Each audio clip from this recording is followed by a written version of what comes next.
Assalamualaikum warahmatullahi wabarakatuh. Tadabbur Hikam Al-Busti kalam hikam yang ke-26 tentang sopan santun.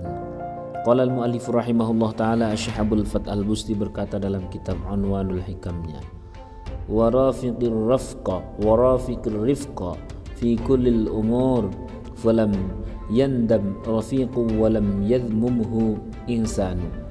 Selalulah bersikap ramah tamah dalam segala hal, maka orang yang bersikap ramah, sopan tidak akan menyesal dan tidak akan tercela.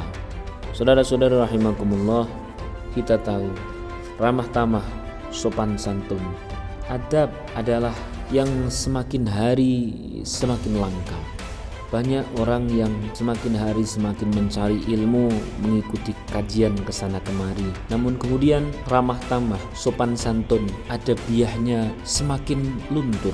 Kita kasih contoh saja, misalkan banyak anak-anak muda kita yang mungkin kalau dalam urusan ilmu dia tidak kalah, namun dalam urusan sopan santun entah kenapa menjadi sesuatu yang sangat langka di akhir zaman seperti ini.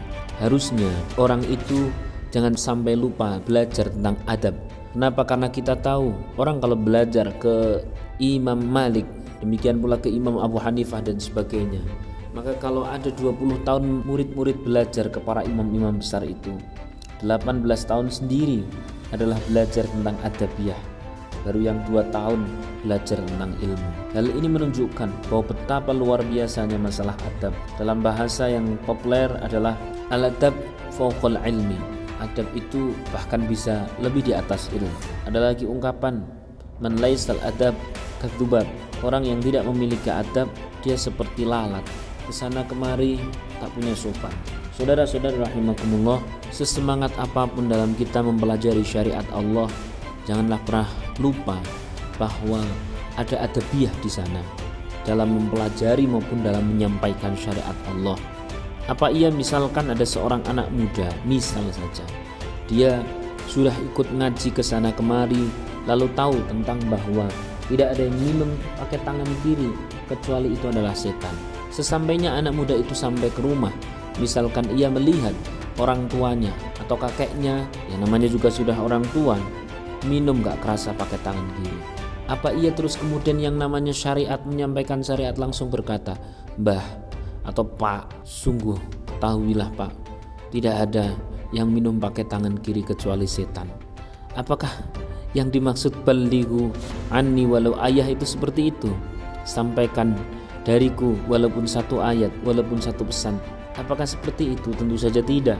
Menyampaikan memang menyampaikan, tapi menyampaikannya pasti membutuhkan keramah tamahan, membutuhkan adabiyah. Bila tidak seperti itu, maka ilmu setinggi apapun seseorang, dia tidak akan mempunyai nilai di hadapan Allah Subhanahu wa taala dan di hadapan hamba Allah Subhanahu wa taala. Termasuk adab dalam memberikan nasihat, sama adab dalam berdakwah dan sebagainya. Ada satu contoh di mana zaman dahulu Imam Ahmad, kita tahu Imam Ahmad bin Hanbal adalah salah satu dari 4 imam madhab yang keilmuannya tidak diragukan lagi. Subhanallah, beliau itu satu ketika lewat di sebuah jalan dan di sana ada seorang murid beliau. Murid beliau ini juga sudah menjadi seorang guru yang sedang mengajar kepada murid-muridnya. Singkat cerita, kemudian Imam Ahmad mendengar ada konten atau materi yang disampaikan oleh murid beliau ini kepada murid yang ada di bawahnya ini dengan materi yang perlu diluruskan. Singkat cerita, kemudian Imam Ahmad ibni Hanbal ini langsung kemudian memberikan nasihat, menegur begitu saja, apalagi di hadapan umum? Tentu saja tidak.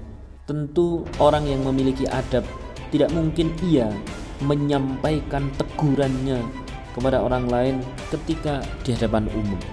Imam Ahmad ini yang salah adalah muridnya. Itu saja cara menegur beliau sangat unik.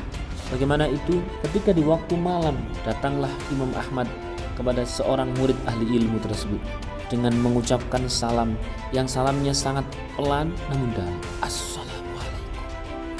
Kemudian sang murid mendengar bahwa seorang syekh besar, suaranya yang sangat jelas itu terdengar dari dalam rumah. Begitu dibuka ternyata betul. Masya Allah ya syekhi, ya Imamuna Ahmad, silahkan masuk. Pada saat itu Imam Ahmad masuk ke rumah muridnya itu, masuknya dengan jalan sangat pelan, duduknya dengan duduk yang sangat pelan. Kemudian beliau berkata, "Wahai muridku, aku tahu walau sudah waktu semalam seperti ini, larut malam seperti ini, engkau pasti belum tidur, engkau pasti masih meneliti hadis-hadis. Maka aku datang di tengah malam. Iya wahai guruku, ini terima kasih sekali penghormatan buatku atas kedatangan engkau. Ada yang perlu saya lakukan wahai guruku." Sang guru berkata, "Begini, tadi saya melewati majelismu, ada sesuatu yang butuh untuk didiskusikan, butuh untuk diluruskan." Subhanallah, ternyata seorang guru besar bernama Imam Ahmad mau menegur muridnya saja, nunggu tengah malam, ketuk-ketuk pintunya pelan, duduknya pelan. Kenapa? Karena khawatir sang murid ini nanti ditegur pada saat keluarganya sedang dalam kondisi bangun, mungkin bisa malu, mungkin bisa itu dan sebagainya. Dari situlah pernah Imam Ghazali berkata bahwa nasihat tidak akan pernah menjadi nasihat bila diungkapkan di hadapan umum. Kali ini kita tahu orang berdalih menasihati dengan menyebutkan tentang seseorang di mana, di mic, bahkan diviralkan, bahkan kemudian direkam sengaja untuk menghina orang lain, menyebutkan namanya dengan ucapan yang buruk. Itu kok berdalih dakwah, begitu kok berdalih mau'idhah hasanah. Saudara-saudara rahimakumullah, maka mau'idhah, dakwah dan sebagainya akan benar-benar menjadi dakwah apabila cara menyampaikannya adalah menggunakan adab yang baik. Kenapa demikian? Karena boleh jadi kata-kata yang kasar, kata-kata yang keras, kata-kata yang menuding, menuduh, mencela, memberikan label buruk pada orang lain, boleh jadi itu karena saking getingnya, saking jengkelnya menasihati orang lain kok tidak berubah-ubah. Padahal kita tahu bahwa urusan memberi nasihat adalah memang urusan manusia, selebihnya adalah Allah yang ngasih hidayah. Lalu kemudian kalau kita serasa terlalu semangat sehingga mengingini orang berubah, maka kata-kata kasar, kata-kata ucapan umpatan itu boleh jadi karena kita ingin merubah orang lain, padahal bukan hak kita untuk merubah orang lain.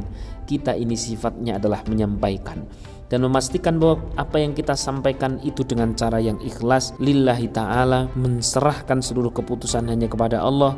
Kita menyampaikan adalah sekedar menjadi amanah menyampaikan, maka bukti menyampaikan adalah dengan cara yang lembut, dengan cara yang menggunakan adab. Saudara-saudara rahimakumullah, contoh yang paling simpel ketika kita mau memberikan nasihat kepada anak. Kenapa sih sampai kita marah saat menasihati? Kenapa sih sampai kita kemudian mencaci, maki dan sebagainya kepada saudara yang kita nasihati? Boleh jadi cacian, makian kita, marahan kita kepada orang tersebut karena diri kita ini mau merubah, ada semangat merubah orang tersebut, padahal merubah itu urusan Allah. Disinilah kemudian titik letak kenapa orang tidak boleh tanpa adab, karena akan masuk pada wilayah Allah. Kita tahu Allah punya wilayah, Allah punya kuasa untuk merubah. Kita hanya disuruh menyampaikan. Begitunya kita menyampaikannya sampai berlebihan, ada mengejek di sana, ada menuding, menuduh, mengucapkan kata-kata buruk di sana. Boleh jadi karena kita mengingini seolah-olah menjadi Tuhan bagi orang tadi yang ingin merubah. Padahal merubah, memberi hidayah adalah urusan Allah. Jangankan kita, Nabi Muhammad SAW saja pernah ditegur, innaka la tahdi man ahbabta walakinnallaha yahdi man yasha. Wahai Muhammad, engkau tidak pernah akan bisa memberikan hidayah kepada orang, bahkan orang yang kamu sayangi sekalipun, tapi Allah lah yang memberikan hidayah. Lalu pada saat kita kasar ucapannya saat berdakwah, boleh jadi karena kita ini seolah-olah ingin merubah orang tersebut, padahal bagian merubah dan beri hidayah adalah urusan Allah. Oleh karena itu, milikilah adab sebagai bukti bahwa kita menyampaikannya adalah untuk menyampaikan lillahi ta'ala. Demikian yang dapat saya sampaikan, semoga bermanfaat. Kata kuncinya, belajarlah adab. Baik kita mau belajar apa saja, namun jangan sampai lupa belajar adab pun lebih harus dominan. Saya Kang Ria dari Kamarok Doaku. Billahi taufiq wal hidayah. Wassalamualaikum warahmatullahi wabarakatuh.